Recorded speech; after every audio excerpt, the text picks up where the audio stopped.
L'influence du rabbi qui ne change jamais, qui est toujours le même. L'influence du rabbi quand il est venu au Sénégal. Je veux nommer Cheikh Ahmadou Bamba. Son influence a traversé les frontières du Sénégal, s'est répandue en Afrique et dans le monde entier. La preuve, nous avons des communautés mourides un peu partout. Là, je vais parler aujourd'hui d'un Africain de valeur qui a mis sa vie, qui ouvre sa bouche pour dire la vérité. Il est un fervent élève de Cheikh Anta Diop. Je veux nommer Jean-Charles Kofi Gomez. Un intellectuel africain qui est connu mondialement. Ces gens-là qui détestent la vérité, s'ils pouvaient, ils l'élimineraient, comme ils ont essayé de faire avec les. Mais qui commande qui?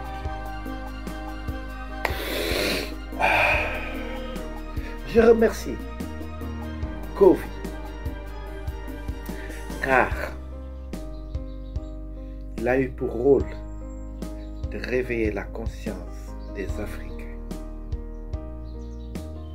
Écoutez-le, car aujourd'hui, dans cette vidéo, Kofi parle de Cheikh Ahmadou Bamba.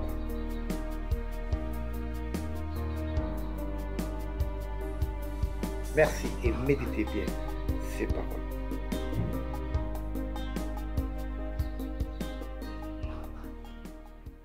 Je tiens tout d'abord à remercier chaleureusement tous mes frères mourides du Sénégal, tous les Sénégalais et tous les Africains qui sont présents dans cet espace de la télévision Ubi News de notre frère Amobé Mévégué.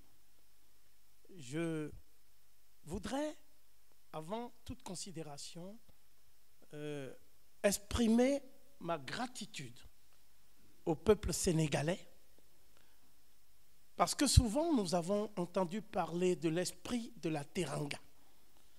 Mais vivre cela, c'est autre chose. Parce qu'on entre en fusion avec un peuple qui a une âme. Et une âme qui l'élève vers la divinité. Parce que en 1996, il y a eu à Dakar le colloque consacré à l'œuvre de Cheikh Anta Diop et à la renaissance de l'Afrique au 3e millénaire.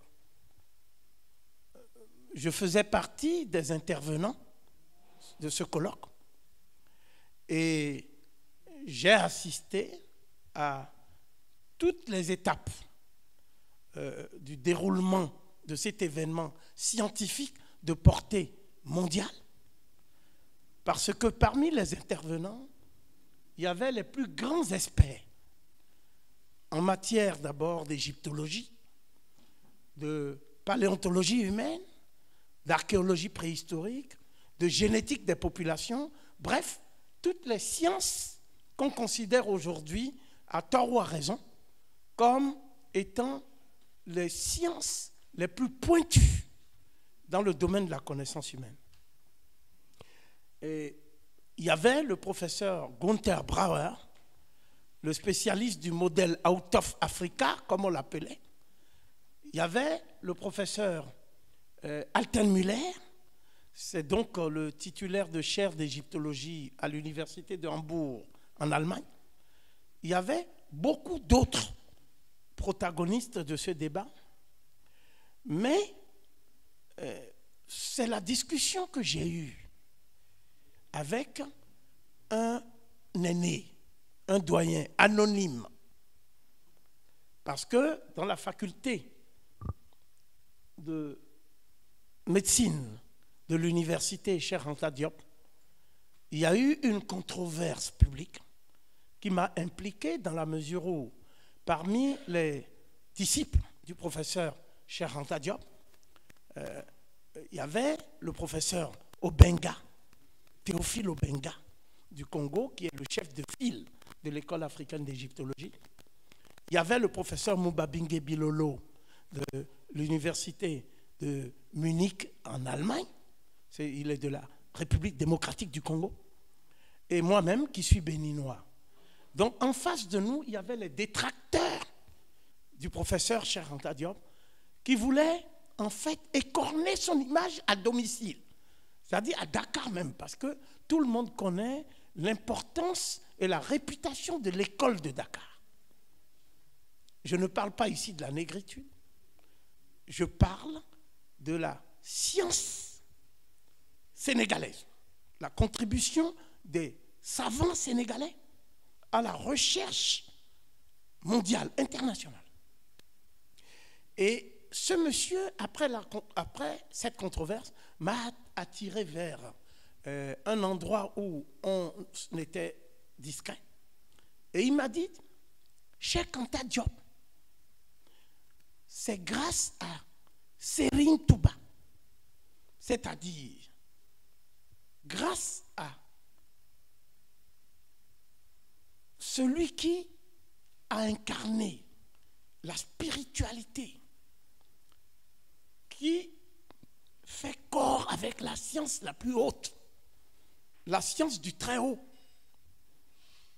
C'est grâce à l'enseignement de Serigne Touba que Cheikh Anta Diop a utilisé les racines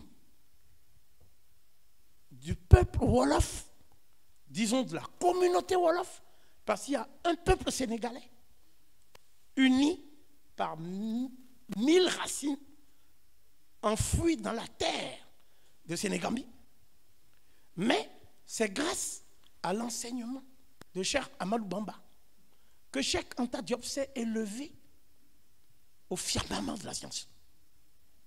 Alors j'étais troublé parce que je me suis dit, mais attention, d'après ce qu'on nous enseigne, Serigne Touba, c'est la religion.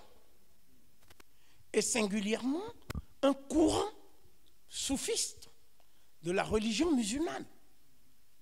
Mais Cheikh Anta Diop, c'est un rationaliste qui manie avec dextérité et talent les arcanes des datations du carbone 14 dans son laboratoire.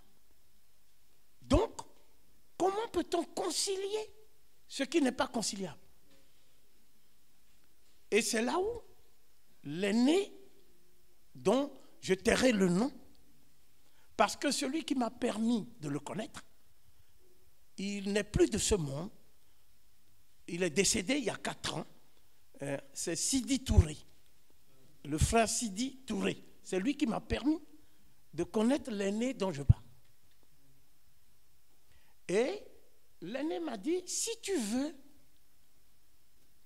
concilier l'inconciliable, il faut aller à Touba. Donc il faut profiter du pèlerinage à Tchétou, là où mon maître, Cheikh Anta Diop, a été enterré, pour ensuite continuer jusqu'à Touba.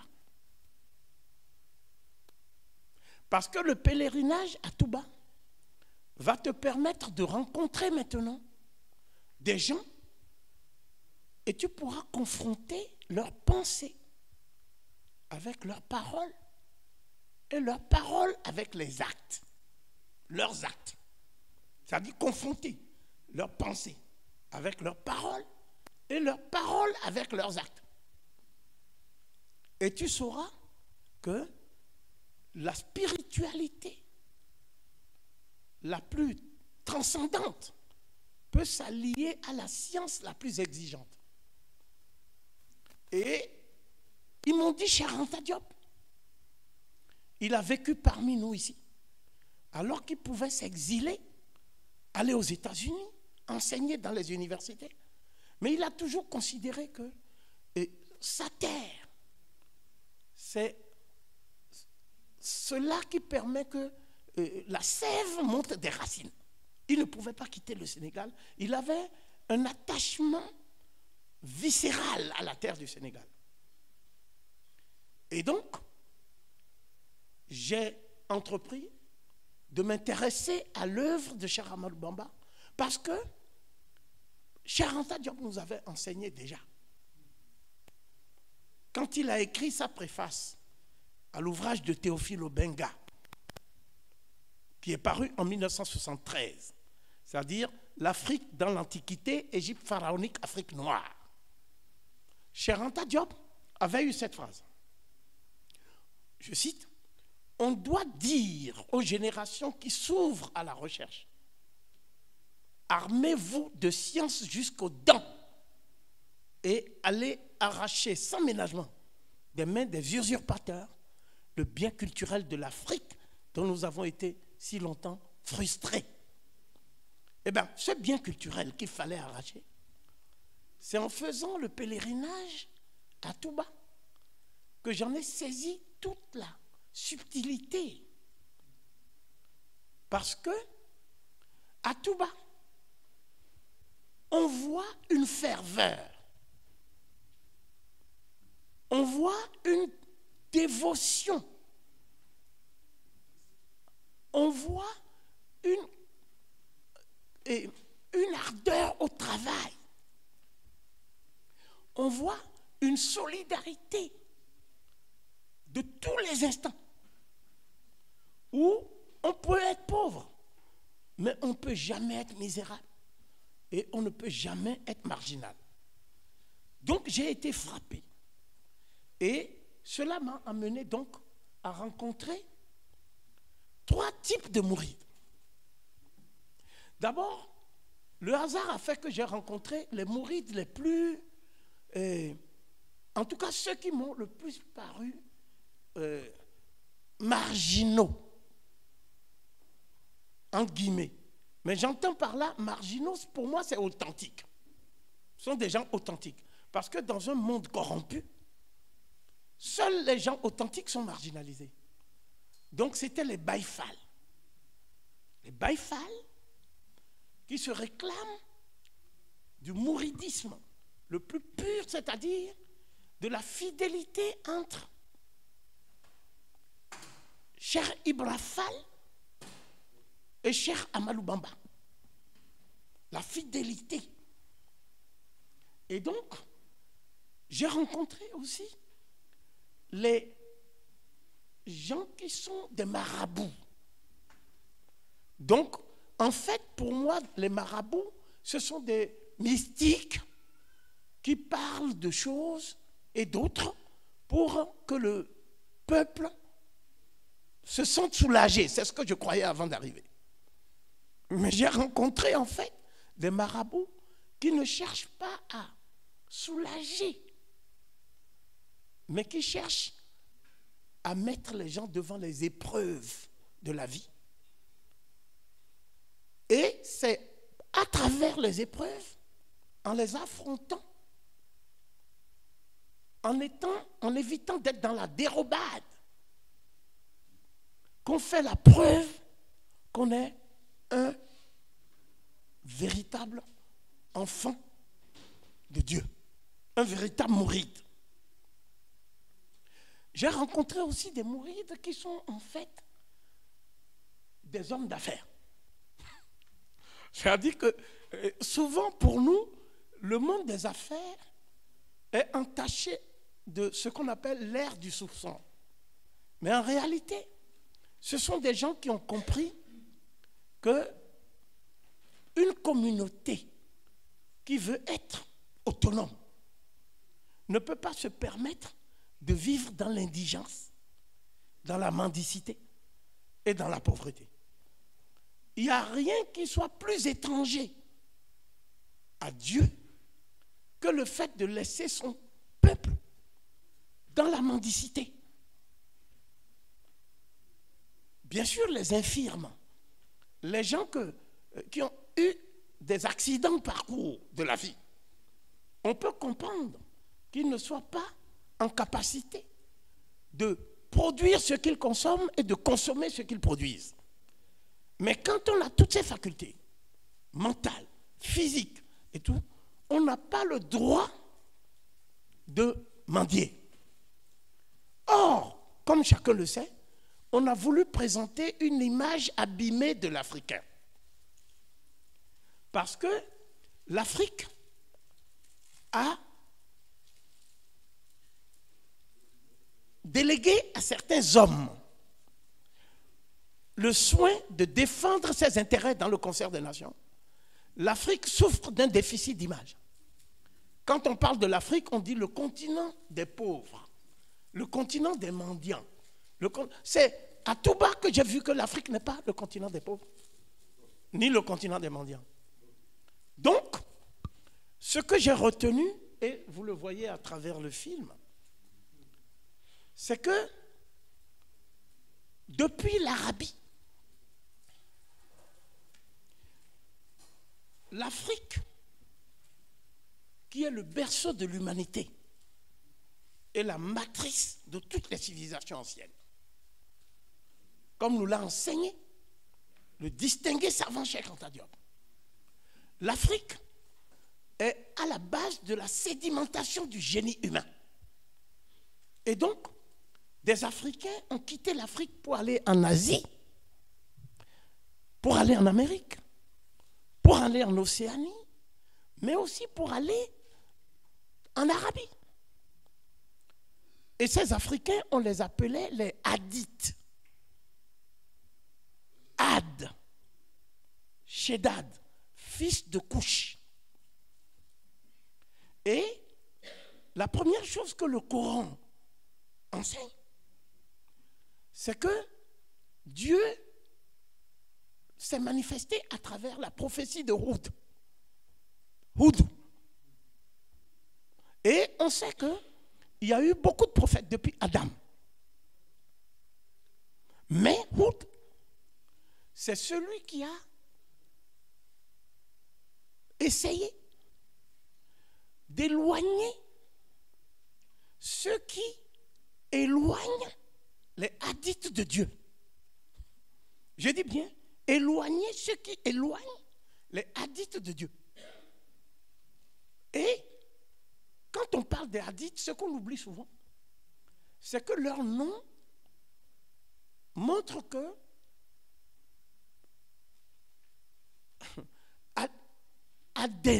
Éden, le jardin, c'est là où eux, ils habitaient. Et tous les peuples qui sont arrivés après, à Hadramaout, Oman et au Yémen, ces peuples sont africains. Donc il y a les Hadithes, mais il y a aussi les Sabéens, Couchites. Et ces Sabéens ont laissé à l'Arabie tous les éléments de la civilisation. Parce que le héros romanesque de toute l'Arabie s'appelait Antara. Et on connaît les péripéties de son amour avec Abla, sa cousine. C'est même une histoire qui est devenue classique dans la culture arabe. Il y a aussi Luqman. Luqman, c'est un fabuliste. Un peu comme les fables d'Ésope. Donc, ça veut dire que la littérature fabuliste. Mais les bâtisseurs des monuments à Marib, les digues de Marib, tout ça, c'était des Africains. Des Africains. Ceux qu'on appelle les Arabes, dans la tradition, eux, ils sont venus après. Et on les appelle les Jektanides. Et quand ils sont venus, ils se sont installés. Ils ont d'abord été bien accueillis. Parce que l'hospitalité est la qualité divine du peuple noir africain. L'hospitalité. Donc, ils ont été bien accueillis. Et ils ont commencé à développer des mœurs de nomades. C'est-à-dire, on fait la diversion, on essaye d'agresser les gens, on fait un certain nombre de choses. Et ces Jectanides, ils ont oublié une chose. Les ancêtres de leurs ancêtres, c'est-à-dire Ismaël, que nous on appelle Soumaïla, les ancêtres de leurs ancêtres sont aussi africains. Parce que la mère d'Ismaël, c'est Hadjara. C'est une égyptienne. Et le problème entre les Arabes et les Juifs, comme je l'ai dit à M. Fassasi, c'est que dès le début, l'aîné, Ismaël, n'a pas été intégré dans le patriarcat et l'héritage. C'est pour ça que les Juifs parlent du Dieu d'Abraham, d'Isaac et de Jacob, mais ne parlent pas d'Ismaël qui est l'aîné. Mais beaucoup d'Arabes aussi oublient que Hadjara, c'est elle qui a donné le premier fils à Abraham, que c'est leur père, en fait. C'est leur père. Donc, ce que je veux dire par là, c'est que, sous quelque angle qu'on envisage, le peuple arabe a une généalogie africaine. Les Arabes sont des métis de Noirs africains et de leucodermes, de sémites. C'est des métis, en fait. Et ils n'acceptent pas ce côté. Parce que pour eux, ils ont fini par croire que Dieu s'est adressé à eux. Et qu'il s'est adressé à eux dans la langue arabe. Alors que Dieu parle la langue d'avant la tour de Babel. Dieu parle la langue mère. Dieu parle la langue que tous les peuples comprennent. Et Dieu a parlé Wolof. Dieu a parlé Bambara. Dieu a parlé le Fongbe, le Yoruba. Pourquoi? Parce que Dieu a d'abord envoyé son message à travers l'Afrique et les Africains. C'est ce que je retrouve dans la vision spirituelle très élevée de Cheikh Ahmadou Bamba. Dans la tradition mouride authentique, il n'y a pas de complexe qui est fait des Arabes. Cheikh Ahmadou Bamba a écrit des poèmes mystiques. Il comprenait l'arabe parfaitement. Mais il demandait à ce que ces poèmes soient transmis au peuple dans sa langue, qui n'est pas l'arabe. Donc ça veut dire quoi? Ça veut dire qu'à travers les mourides et l'enseignement de Cheikh Ahmadou Bamba, l'Africain retrouve sa fierté d'un peuple qui a connu Dieu avant ceux qui disent qu'ils sont les peuples élus de Dieu. Nous, on a connu Dieu avant. Ce fait est incontestable. On ne nous opposera pas un démenti tiré des sources historiques. Deuxièmement, nous disons que non seulement nous avons connu Dieu avant le peuple qui dit qu'il est élu, mais l'élection dont on parle, ce n'est pas quelque chose qui s'est fait dans une assemblée où on a élu quelqu'un avec des bulletins. C'est la circoncision qui scelle l'alliance entre Dieu et les Juifs. Mais nous, on connaissait la circoncision depuis le pré-dynastique. Abraham a été circoncis à un âge avancé à Canaan parce que le grand prêtre Melchisédek, dont le nom signifie le maître de la justice, avait dit qu'il ne peut pas faire des rites s'il n'est pas circoncis. Mais si eux, ils sont le peuple élu, c'est que nous, on était élus avant eux, puisqu'on était circoncis depuis la proto-histoire. Abraham était incirconcis, avec tout le respect. Ce n'est pas moi qui le dis, ce sont les textes. Donc cela veut dire quoi? Cela veut dire qu'Abraham a fait le repas du pain et du vin à Canaan. le pays où coule le lait et le miel. Donc Abraham est un héritier de l'enseignement de l'Égypte. Moïse aussi, puisque dans les textes, on nous dit que Moïse a été instruit dans la science de l'Égypte. Moïse a été instruit dans la science de l'Égypte.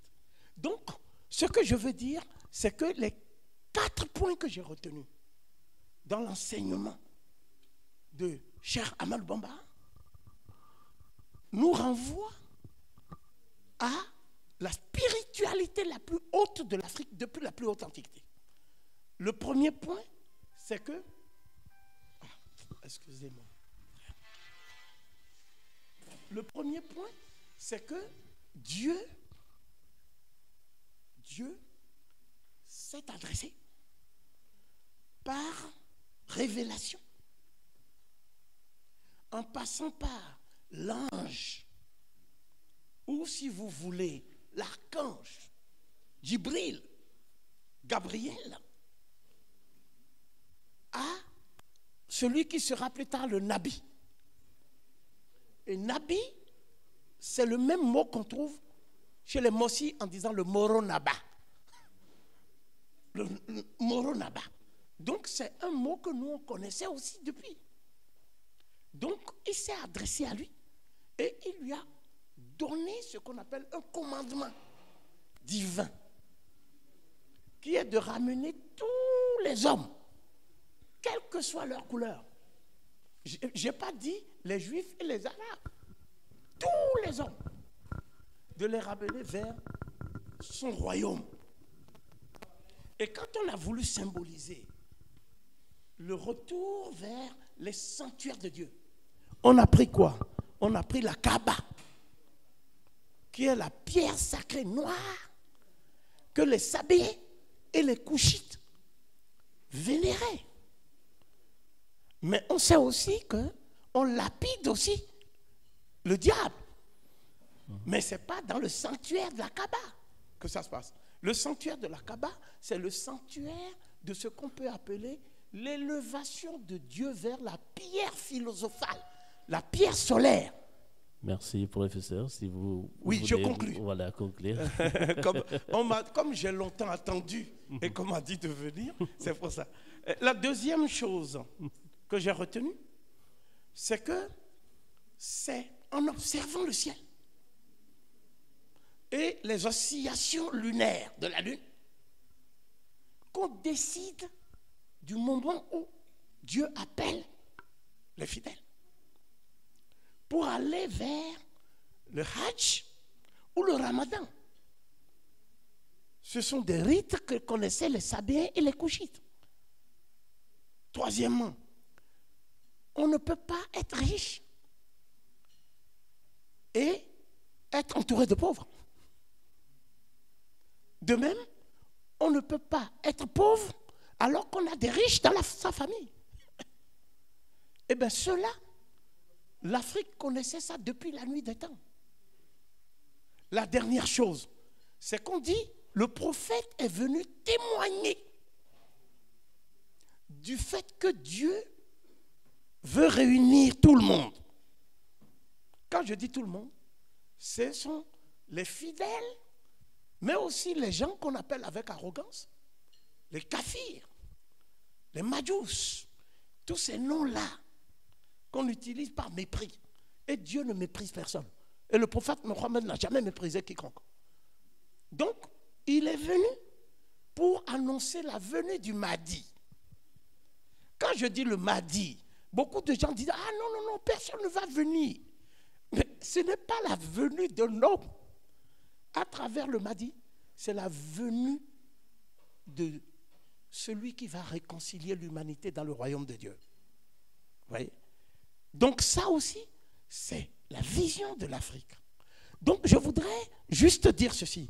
Je vais aller bientôt à Touba pour passer 6 mois avec mes 2 enfants, Kefren et Imhotep. Et je vais leur apprendre aussi Comment on vit chez les Mourides? Donc, ça veut dire que si je vais à Touba, c'est parce que quelqu'un qui nous a demandé d'aller dans la vallée du Nil, d'aller vers les sources de la civilisation humaine. Cheikh Anta Diop m'a emmené vers Touba. C'est son esprit qui m'a emmené vers Touba, qui m'a guidé vers Touba. Et je voudrais, en conclusion, citer Cheikh Anta Diop, mon maître, dans son ouvrage intitulé « Antériorité des civilisations nègres, mythes ou vérité historique », paru en 1967 aux éditions Présence africaine, le professeur Cheikh Anta Diop disait ceci. Aujourd'hui encore, de tous les peuples de la terre, le nègre d'Afrique noire seul peut démontrer de façon exhaustive l'identité d'essence de sa culture avec celle de l'Égypte pharaonique, à telle enseigne que les deux cultures peuvent servir de système de référence réciproque. Il est le seul à pouvoir se reconnaître encore de façon indubitable dans l'univers culturel égyptien. Ici, sans chez lui, il n'y ait point dépaysé, comme le serait tout autre homme, qu'il soit indo-européen ou sémite. Autant un occidental aujourd'hui encore, en lisant un texte de Caton, ressent l'écho de l'âme de ses ancêtres, autant la psychologie et la culture révélée par les textes égyptiens s'identifient à la mentalité nègre. Les études africaines ne sortiront du cercle vicieux où elles se meuvent pour retrouver tout leur sens et toute leur fécondité qu'en s'orientant vers la vallée du Nil. Réciproquement, l'égyptologie ne sortira de sa sclérose séculaire, de l'hermétisme des textes, que du jour où elle aura le courage de faire exploser la vanne qui l'isole doctrinalement de la source vivifiante que constitue pour elle le monde nègre. Au terme de cette prise de parole, je voudrais associer tous mes frères sénégalais et africains à ce que j'appelle tout simplement la rédemption qui était portée par Serigne Touba.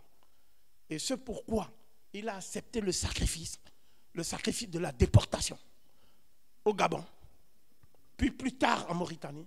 Et ce pourquoi il a refusé aussi la Légion du déshonneur, puisqu'il a dit qu'il ne veut pas de la Légion d'honneur de la part de ceux qui ne connaissent pas la valeur de l'homme et qui ne savent pas que l'homme a reçu une grâce qui est la vie de Dieu. Et la vie, c'est la chose la plus précieuse. Tout est grâce, tout a été grâce, tout sera grâce. Et je serai toujours redevable à cet aîné qui m'a envoyé vers les sanctuaires du mouridisme à Touba. Voilà. Merci.